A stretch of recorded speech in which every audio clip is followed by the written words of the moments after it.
povo de Israel tinha acabado de receber a libertação, tantos anos escravos no Egito. Foi manifestado o poder de Deus, as 10 pragas, e eles puderam acompanhar tudo aquilo e ver a manifestação de Deus cuidando deles e libertando um povo enorme, mais de 1 milhão de pessoas.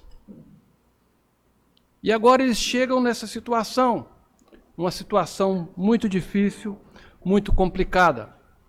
Faraó se arrepende de ter deixado que eles pudessem sair. Deus endureceu o coração de Faraó e ele sai em perseguição ao povo de Israel. E quando eles vão chegando e vão se encontrar para ter a peleja, é interessante que dá justamente de frente ao Mar Vermelho. Eles têm montanhas de um lado e de outro, montanhas muito íngremes que não poderiam escalar, e atrás vem o exército de Faraó, poderoso, com armas, e eles estão numa situação muito difícil, uma situação impossível para eles de lutarem, ou de nadarem, ou de subirem, de fugirem, de escaparem. A situação estava impossível. E eu fico pensando na nossa vida. Quantas vezes nós achamos que na nossa vida está impossível de que haja uma solução, que haja uma saída para o nosso problema, para a nossa dificuldade. Nós vivemos num mundo cheio de problemas, de lutas, expectativas, temos muitas ansiedades, desejos, sonhos, esperamos respostas, milagres, que algo maravilhoso aconteça, que soluções possam chegar. E muitas vezes a gente não vê uma saída. Às vezes pode ser para um problema no casamento, às vezes pode ser um problema com os filhos, às vezes pode ser um problema econômico, às vezes pode ser um problema da nossa alma. Como temos passado problemas.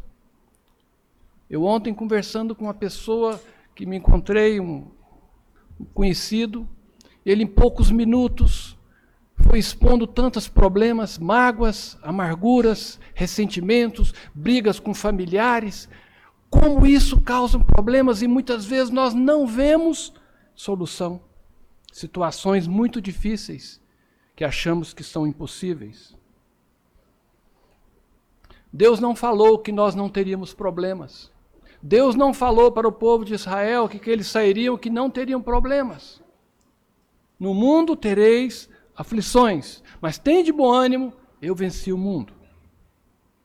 Em segundo lugar, houve uma reação muito negativa do povo de Deus, do povo de Israel. Houve medo, houve tumulto, houve uma inquietação, houve até um sarcasmo amargo. Houve muita reclamação, houve muita murmuração, inclusive por causa dessa murmuração, eles passaram 40 anos no deserto. E aqueles que estavam ali, muitos deles não puderam entrar na terra prometida. E eles começaram a falar, por que nos tirou de lá? Será que não havia sepulcros lá? Nós sabemos que o Egito é conhecido como lugar dos sepulcros, das pirâmides, de enterrar mortos. E eles estavam com esse sarcasmo, inclusive. Nós falamos, deixa a gente ficar aqui, era melhor ficar no Egito do que morrer aqui no deserto. E muitas vezes a gente dá até valor àqueles frases que dizem, que a voz do povo é a voz de Deus. E parecia que era a voz de Deus, mas não era a voz de Deus. A voz de Deus era muito diferente. Eles estavam com muito medo. E é interessante a gente notar que o medo sempre é relacionado com a nossa falta de fé. Vocês se lembram quando Jesus estava no barquinho dormindo e veio aquela ventania, aquele mal, né, no meio do mar ali, aquele tormenta, e os discípulos apavorados, com medo de morrerem, Jesus acalmou o vento e disse, por que tens medo, homens de pouca fé? A fé é diretamente proporcional ao medo. Quanto maior o medo, menor a nossa fé. Quanto maior a nossa fé, menor o nosso medo.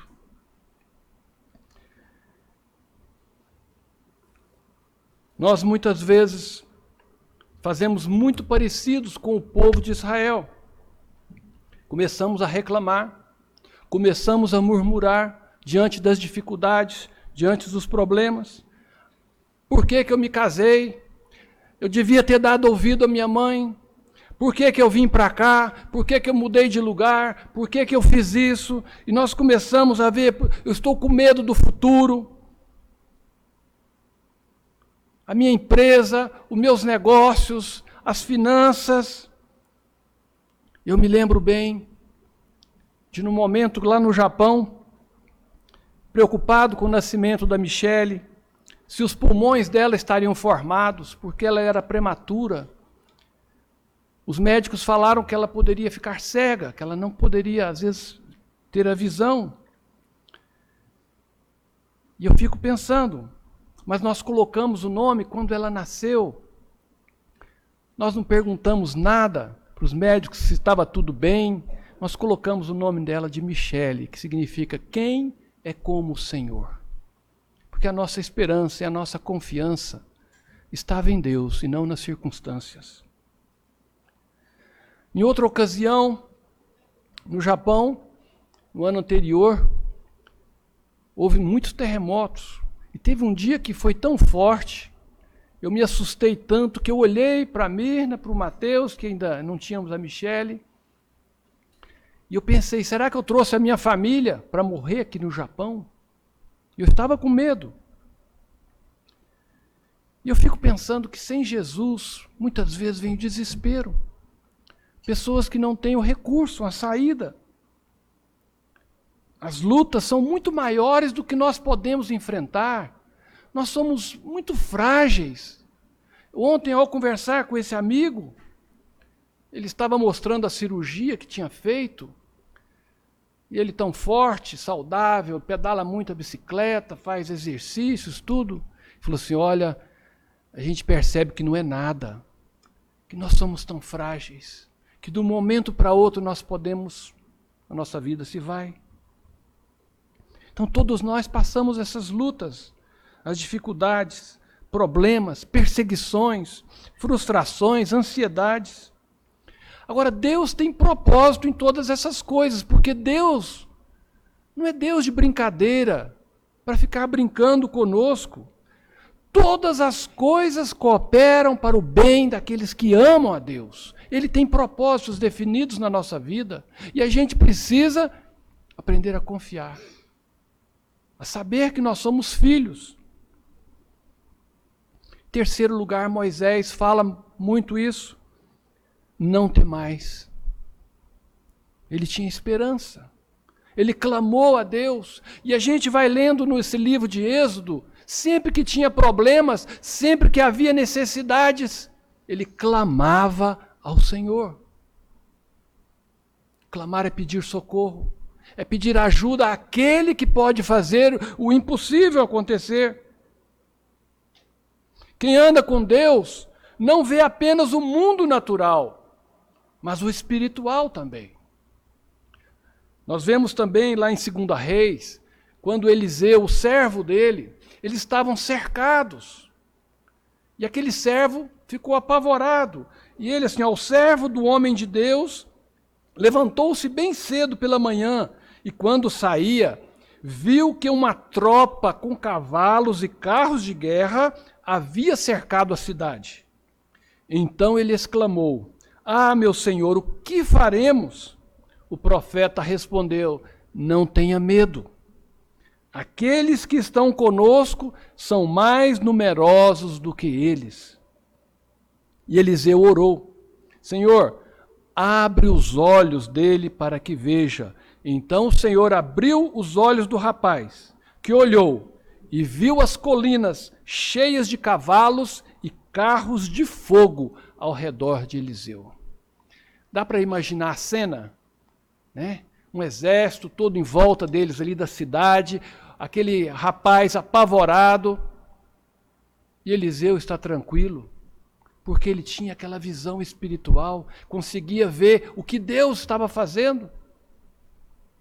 E nós precisamos ter mais intimidade com Deus, mais proximidade com Deus, porque nós vamos poder ver o sobrenatural, ver espiritualmente, poder confiar em Deus nas dificuldades. Em Romanos capítulo 5, versículo 5 diz: ora, a esperança não confunde, pois o amor de Deus é derramado em nossos corações pelo Espírito Santo. Então, gente, esperança é o Espírito Santo que coloca no nosso coração. E nós, se estamos cheios da presença de Deus, buscando a Deus, nós vamos estar cheios de esperança. Nesse mundo cheio de crise, não só crise econômica, é crise social, é política, é crise na família, é crise em todas as áreas. E nós vamos continuar tendo problemas. Não pense que vai melhorar, porque o mundo vai de mal a pior. A consequência vai ser as piores possíveis. A gente ora, a gente luta para termos um país melhor, para ter paz no coração, para termos um bom relacionamento, mas cada dia será pior. Moisés conhecia Deus na intimidade, relacionava-se com Ele, experimentou o poder de Deus e ele estava obedecendo a Deus. Na verdade, Moisés era para estar o mais apavorado e com medo do que todo mundo. Porque a responsabilidade era dele, ele era o líder. Tiraram mais de 1 milhão de pessoas do Egito e sair caminhando com eles por aí. Que responsabilidade, que peso. Mas ele confiava, conhecia esse Deus, porque ele falava com Deus boca a boca. Que intimidade, que relacionamento que ninguém tinha como ele. Era muito especial. Nós temos que tomar cuidado para não termos esperança e confiança em nós mesmos, que nós podemos resolver os nossos problemas. Seria como se o exército de Faraó estivesse atrás da gente e a gente achasse que conseguiríamos subir as montanhas, que conseguiríamos nadar no mar, que conseguiríamos lutar contra o exército e seríamos vencedores. Impossível. Sem armas, sem poder sem tantas forças para poder nadar no mar, imagine montanhas.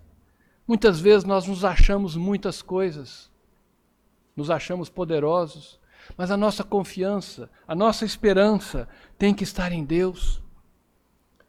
Muitas vezes não temos intimidade com Deus, não separamos tempo para orar, para clamar a Deus. Moisés, sempre que havia problema, clamava ao Senhor, se prostrava diante dele. E outro detalhe, obedecia a palavra de Deus. Nós precisamos obedecer. E muitas vezes são coisas tão simples. E a gente, mas besteira. Moisés, Deus falou para ele, olha, levanta a vara. Imagina levantar um cajado diante do mar assim. Diga ao povo que marche. Vamos embora marchar. Que obediência. E Deus fala para nós tantas vezes, olha, não mintais uns aos outros. Mas você está com aquela mentirinha. Não está nem aí para Deus. E você quer milagres na sua vida. E não quer obedecer a Deus. Se a gente obedecesse a Deus e clamasse a Ele, milagres vão acontecer. Porque Ele é o mesmo. Ele continua o mesmo. Ele é o mesmo ontem, hoje e será o mesmo eternamente. Depois que Deus falou com Moisés, Josué tomou conta do povo, Moisés só olhou a terra e Deus continuou falando a mesma coisa para Moisés, para Josué, olha, não temas também, não tenha medo e nem te desanimes. E Deus sempre quer que você e eu, nós vamos cansar de ler na palavra de Deus essa frase, não temas, não tenha medo, não temas. É como se para cada dia do ano Deus falasse para você e para mim, não tenha medo. Porque se a gente vai olhar a realidade da nossa vida, é para a gente ter muito medo de doença, de ser assaltado, de ser roubado, de isso, de aquilo. Gente, nós vivemos num mundo terrível, cheio de pragas, cheio de problemas. A nossa confiança precisa estar em Deus. E o milagre aconteceu. O mar se abriu. Que coisa maravilhosa! Jamais aconteceu na história algo semelhante. O mar se abrir. Algo sobrenatural, jamais pensado, jamais visto, nunca aconteceu. Deus é criativo, Ele nos criou, cada um diferente do outro. Ele criou o universo. Ele sempre cria e Ele pode fazer o impossível para você e para mim. Parece que Deus naquele momento ali estava atrasado, mas Deus não se atrasa, Deus não tarda e Deus não se atrasa. Ele vem na hora certa. Porque todas as coisas cooperam para o bem daqueles que amam a Deus. Então Ele tem propósitos definidos. Parece que no último momento, mas Ele queria ser glorificado, destruir os inimigos que estavam assolando o povo de Deus. Em Efésios 3:20 diz que Ele é poderoso para fazer infinitamente mais do que tudo aquilo que pedimos ou pensamos. Muitas vezes nós estamos pedindo a Deus milagres tão pequenos e Ele pode fazer coisas extraordinárias na nossa vida. Coisas que jamais você pensou. Nem olhos viram, nem ouvidos ouviram, nem jamais penetrou em coração humano o que Deus tem preparado para aqueles que o amam.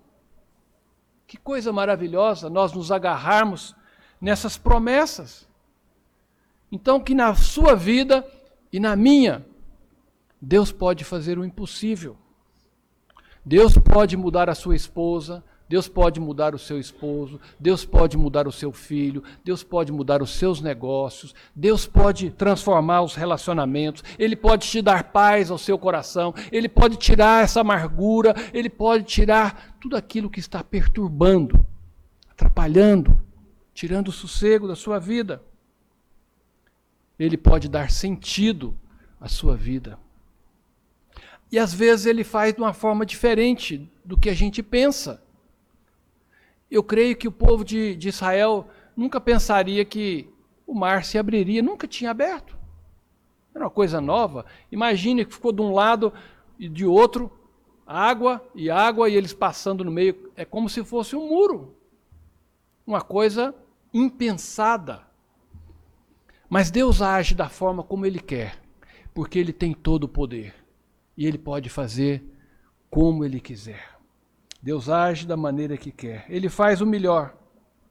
E que tudo acaba cooperando para o nosso bem. É interessante que às vezes o marido pensa assim, que a minha esposa precisa mudar. Mas às vezes quem tem que mudar é ele. E Deus quer mudar você. Um homem, por exemplo, um empresário, levou a mulher no conselheiro porque ela estava chorando muito, estava mais deprimida, triste. E aí ele estava deixando ela na porta já e saindo, e o conselheiro falou, não, entra também, por favor, fica também. Quando eles ficaram conversando e vendo, o problema não era ela, o problema era ele. Que viajava muito, que não dava atenção para ela, e os problemas se resolveram. Deus trata diferente às vezes do que a gente quer. Os discípulos de Jesus, quando estavam reunidos com o povo, e o povo já estava com fome, os discípulos falaram para Jesus, olha Jesus, manda o povo embora, eles vão passando aí pelos povoados e vão poder comer, que o povo já está com fome. Mas Jesus fez diferente. Olha, dai vós mesmos de comer para eles. E foi quando houve a multiplicação dos pães e dos peixes, onde mais de 5.000 se alimentaram.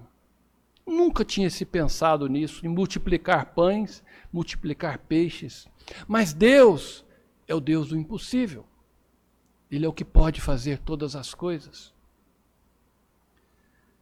Eu também tive uma experiência um pouco semelhante quando eu estava jogando no Grêmio. Eu já tinha ido à seleção brasileira e estava me achando muita coisa. Então, o treinador me tirou do time e me deixou na reserva. Mas que raiva, que amargura que eu fiquei naquele treinador. Injusto, que é isso? Eu sou da seleção brasileira, esse cara está muito errado. E com ressentimentos, tinha perdido a alegria de brincar. E eu queria um milagre na minha vida, eu queria voltar a jogar e ser o titular. Mas estava impossível. Até que eu pudesse ser mudado. Um dia, né, às vezes a gente tem umas esposas que complicam a vida da gente, né? Eu cheguei em casa, né, estava já tudo chateado, triste, e ela falou assim para mim, né, você está com amargura no coração. Aquilo entrou como se fosse lá no fundo, e eu reconheci. E eu ajoelhei-me, pedi a Deus perdão. Realmente eu estava amargurado, com muita raiva daquele treinador, eu não conseguia já brincar com meus amigos. E a partir daquele momento a minha vida mudou. Eu não voltei a ser titular na mesma hora, não. Mas a minha alegria voltou, ter paz no coração, comecei a brincar novamente com meus amigos, a respeitar o treinador. E eu creio que umas 2 semanas depois, o milagre que eu pedia, que era voltar para o time, aconteceu. Mas depois de uma restauração na minha vida, que precisava de uma mudança. A maneira como Deus opera os grandes milagres é sempre antecedido por obediência. Obediência a Deus, clamar a Ele. Moisés estava sempre obedecendo a Deus e clamando a Ele. Deus sempre vai usar pessoas e Ele quer que a gente faça algo. Nós somos copartícipes assim do trabalho de Deus. Ele faz a gente se sentir bem. Imaginem, Moisés quando levantava as mãos, orando, intercedia, sabe? Era algo assim impressionante. Como Deus agia e fazia. Parece que ele era todo poderoso, mas não era. O poder vem de Deus.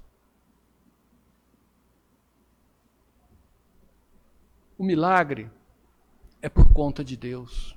Cabe a nós clamarmos, cabe a nós obedecermos. Não é a nossa obediência que fala assim, ó, tá vendo? Eu obedeci, então eu mereço. Não merecemos. É bondade de Deus, é misericórdia de Deus. E ele fala o seguinte para nós: eu não te deixarei, nem te desampararei. Então tem promessas para você e para mim. Muitas vezes a gente se sente desanimado, pensa que Deus nos desamparou, mas Ele não nos deixa, Ele não nos desampara. Ele falou para Josué também em seguida: não temas nem te espantes, porque o Senhor teu Deus é contigo por onde quer que andares. Gente, não tem coisa mais maravilhosa do que isto, do que saber que Deus estará conosco por onde quer que nós andarmos. Eu tive a oportunidade de já viajar para tantos países, mas eu pude ver a manifestação do poder de Deus na Espanha, em Portugal, na França, no Japão, aonde que eu andei e morei, vi Deus agindo, porque Ele é o mesmo que age aqui, que age ali, e Ele está conosco por onde quer que nós andarmos. É promessa, é segurança para cada um de nós.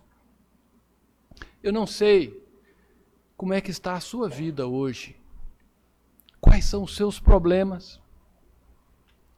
Se é de relacionamentos, se é econômicos, se é com você mesmo. Mas eu quero te dizer uma coisa. Deus quer restaurar a sua vida. Deus quer operar um milagre em você. E para isso, Ele quer que você obedeça a sua palavra. Seja fiel a Ele. E possa clamar como Moisés clamava. O povo reclamava, que é bem diferente, é murmurar. Nós precisamos clamar. Clamar é suplicar a Deus. E hoje, nessa noite, nós podemos também fazer isso. Você quer experimentar? Entregar o seu problema? Aquilo que você tem achado que está impossível de acontecer? Do seu relacionamento? da sua alma, do seu problema, da sua dificuldade. O que tem afligido a sua alma? Feche os seus olhos, abaixe os seus olhos agora. Eu quero te fazer um convite para você apresentar agora aquilo que você está precisando de Deus, o milagre de Deus, seja uma restauração no relacionamento, seja um problema que você está vivendo, seja uma cura, seja uma necessidade, algo sobrenatural. Eu gostaria de orar com você, porque nós sabemos que Deus, Ele é o mesmo, Ele continua sendo o mesmo ontem, hoje e será o mesmo eternamente. Você não precisa me falar qual é a sua necessidade, você não precisa me falar qual é o seu problema. Eu não tenho poder para resolver nenhum dos seus problemas, mas eu sei que Deus pode resolver. O milagre pode acontecer na sua vida hoje. O milagre pode começar a acontecer hoje, ao você apresentar o seu problema, as suas necessidades, clamar a Ele, confiar nele, esperar nele, porque o nosso Deus, Ele é poderoso para fazer infinitamente mais do que tudo aquilo que pedimos ou pensamos. Se nessa noite você veio aqui à igreja buscando algo sobrenatural, algo especial de Deus,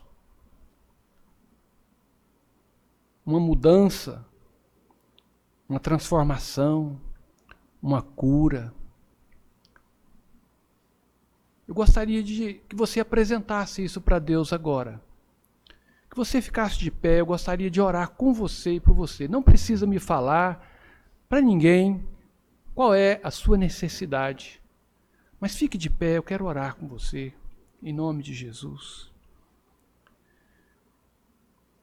Qualquer que seja o seu problema, a sua necessidade, apresente agora. Nós queremos clamar juntos para que Deus venha te visitar, para que Deus possa quebrantar a sua vida, te mostrar aquilo que precisa ser feito, obedecer aonde precisa ser obedecido, estar clamando a Ele. Fique de pé, quero estar orando com você agora.